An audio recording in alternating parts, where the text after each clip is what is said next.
Hello, beautiful, and welcome back. If your business has been stuck at the same revenue level for longer than you would like to admit, even though you're working harder than ever, I want you to stay with me for the next 15 or so minutes because today we're talking about the 4 bottleneck types that cap female founder revenue, including yours. And one of them, dear sister, is the one that almost no woman can see herself. We are going to fix that today. But first, I want to make a distinction that I think is going to shift something for you. Most women describe being stuck as a vague feeling.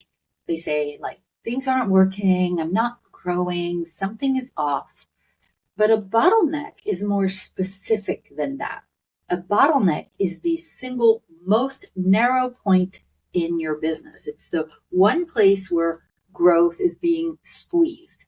The rest of the business can be working fine, but it's usually one big bottleneck that's messing up everything. And I want you to think about a garden hose. You've got the water pressure. It can be perfect everywhere. But if there's even one pinch point in the garden hose, the water will not reach the end. And your business is like a garden hose, right? Your bottleneck is the pinch that slows everything else down. Now, most women try to fix the whole garden hose, right?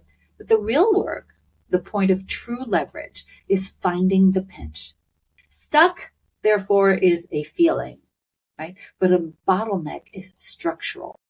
And as I mentioned earlier, there are 4 pinch points that are the most common for businesses like ours. And I want you to know that 3 of them are visible and the 4th one almost never is.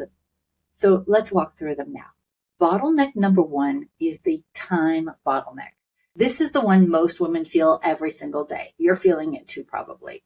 It sounds like this. I don't have enough hours in the day. I'm working evenings. I'm working weekends. One more email and I'll be right there. Or maybe you're putting the kids to bed and then you're going back to your computer for the rest of the evening. It basically is where there's a piece of your mind that is always in the business. There's no real downtime. The time bottleneck shows up when your calendar is limited, right? You can't take on more clients because you have no more hours left. You can't build the next offer because you have no thinking time. You're just constantly in your to-do list. You can't lead the team because you're too busy delivering to the clients. And it always traces back to one thing. It's a calendar full of obligations. Obligations and no thinking time, no direction time, no quiet time, right? So the fix is not just about time management. When I teach time management, I'm actually not teaching time management. It's about putting in place a complete reordering of what gets your attention and what gets your precious number of hours every day. Okay, so write this down if you can. My calendar is a multi-million-dollar asset. I'm going to say that one more time. My calendar is a multi-million-dollar asset. And if you don't treat it like one, your business grows, yeah, but your life and your freedom are going to shrink. So the first bottleneck is time. Bottleneck number 2 is the team bottleneck. And here's where I want to be careful because some women hear team and they think, oh, that's not me. I have a team. Okay. Having a team is not the same as leveraging the right team. Okay. The team bottleneck shows up when every decision still goes through you, right? You've hired the people, but you're still the one thinking about everything. You need to sign off on everything. You are still the one solving the problems, even though your team is trying to help. You're the one putting out the fires. The team is executing, but you're still the one operating the business. You're stuck in the day-to-day operations. And the fix is not actually more hires. Sometimes it's hiring differently. Okay, so the virtual assistant is going to give you task help, but an OBM, or that's an online business manager, or an operations manager is going to give you actual leverage. A VA, and I love VAs, I'm a huge fan, a VA will do what you tell them to, while an operations person is going to help you run the business. And that gives you back your time. And contrary to what many people think, you do not build a leveraged team from the bottom up. People always ask me, should I just start at the bottom? No, you build it from the middle out.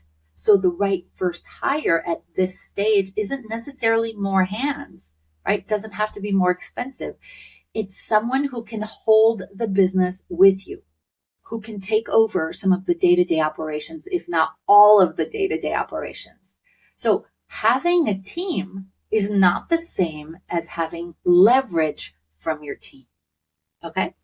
So first bottleneck is time. Second one is team. Bottleneck number 3 is the business model bottleneck. And this one is built into how your business makes money. It shows up when your business model requires you to be personally involved in every single delivery to the client, right? You can hire all of the support staff in the world, but the core service still requires you. And it looks like high touch one-on-one work that only you can deliver because you're the expert, right? It looks like highly customized services that can't really be standardized. It looks like signature work that depends on your personal expertise being in the room. And all of this creates a ceiling in your business. And if your business model has a ceiling baked into it, no amount of team hiring will move you past it. The fix is a structural fix. It means changing how the business delivers results to its clients.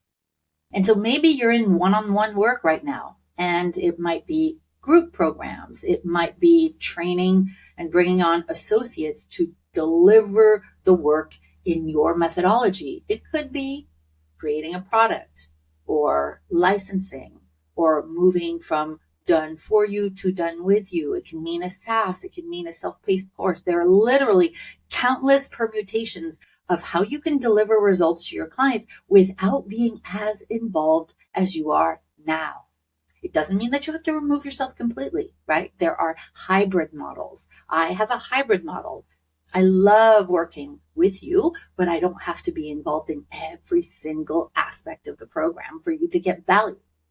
And admittedly, this is one of the hardest bottlenecks to face as a woman because you and I have been socialized to put the needs of others before our own, to people please, to be there, to hold hands, to spoon feed.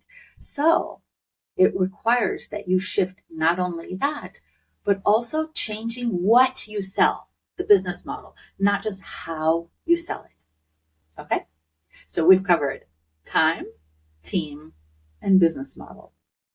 And now I want to slow down a bit because bottleneck number 4 is the one that I've been building towards. It's the one that almost no woman fully sees in herself. And I want you to really hear this. The 4th bottleneck doesn't show up in your calendar. It doesn't show up with your team. And it doesn't show up in your business model. It shows up in who you believe that you are. It is the identity bottleneck. And it's when the woman running the business has reached the ceiling of what she can hold, right? The business has hit the ceiling of what she is rather than what she does. This is the woman who fixed her time, right? Maybe she's hired the team. Maybe she's put in a leveraged business model, maybe even a passive income business model, and yet she's still stuck. The business is still stuck. It's still not growing. And the reason for that is that she has not yet become the woman who runs a business at that next level, right? A new identity has not yet been embodied. And when you understand that identity drives behavior, write that down if you have a pen near you. Identity drives behavior. When you get this, you see how massively important this is. So the version of you who built this business to multiple 6 figures was made for that level, multiple 6 figures. And the version of you who runs a 7-figure business has not been born yet. She has not been embodied yet. And until there is an internal identity transformation, no amount of strategy will move you past where you are. No higher, nothing. This is the bottleneck that requires the inner work. It's not optional, dear sister, right? Structural inner work. And it's why so many women hire coaches, they hire consultants, they take a course, they join a program. I hear it all the time, and they still stay stuck because the strategy was never the problem. The identity was. And it doesn't show up in your calendar or your team or your business model. It shows up in who you believe that you are. That is the gold. That is the leverage. And now let me give you a quick way to diagnose which of the 4 bottlenecks is yours. You probably have a little bit of all of them, but there's usually one that's the strongest. So ask yourself this. If I had 10 more hours a week, would the business grow? If yes, then you have a time bottleneck. Ask yourself this. If I had the right person on my team, would the business grow? If yes, you have a team bottleneck. Then ask yourself this. If my offer could be delivered without me, would the business grow? If yes, you have a business model bottleneck. And if you have all 3 of the above and you're still stuck, the bottleneck is identity. And here's what I really want you to hear. The identity bottleneck is often running underneath the other 3, right? Many women I first meet, usually during business audits, they think that they have a time problem when they actually have an identity problem. They keep hiring, they keep restructuring, rebuilding, putting in these fancy funnels and marketing moves, but nothing moves. And it's because the bottleneck they can't see is the one running the show, right? So first diagnose accurately, then act. I see many people act and they're never diagnosing, right? Diagnose accurately and then act. I hope this sparked something in you today. This is something worth thinking about. And before I close today, I want to say something directly to you in your heart. If you've been stuck for a while, hear me say this to you. You are not stuck because you're not smart enough. You're not stuck because you can't do it. You're not stuck because you're not working hard enough. God knows you're working hard enough. You are not stuck because you're not committed enough. I really believe you are. I believe you are committed to your next level. You are stuck because the bottleneck has never been correctly named. Okay? You're just saying, I feel stuck. And the moment you name the bottleneck, the moment you stop solving the wrong problem, everything starts moving forward. It's like you take your foot off the brake. The work is diagnosis first, always. Now, if you're listening and you're not sure which bottleneck is yours or which one is the first one, or you suspect it's the 4th one and you don't know what to do next, that is exactly what a business audit call with me is made for. Now, you may know that I offer a small handful every month, free of charge, for podcast listeners. When you apply for a business audit with me, like I said, it's free. You will answer a few questions ahead of time, and then we'll jump on a Zoom and I will come prepared. I will have reviewed everything, not my team, me. And together we will identify which bottleneck or bottlenecks are actually capping your revenue, in what order, and most importantly, what you can immediately do about it. If that feels like something that would be useful to you and you want to get on a Zoom with me, you can apply for a business audit. You can apply for a business audit with me at boldheart.com/call. The link is also in the show notes. Dear sister, here's what I want you to take with you today. 3 of these bottlenecks are visible. 1 of them is not.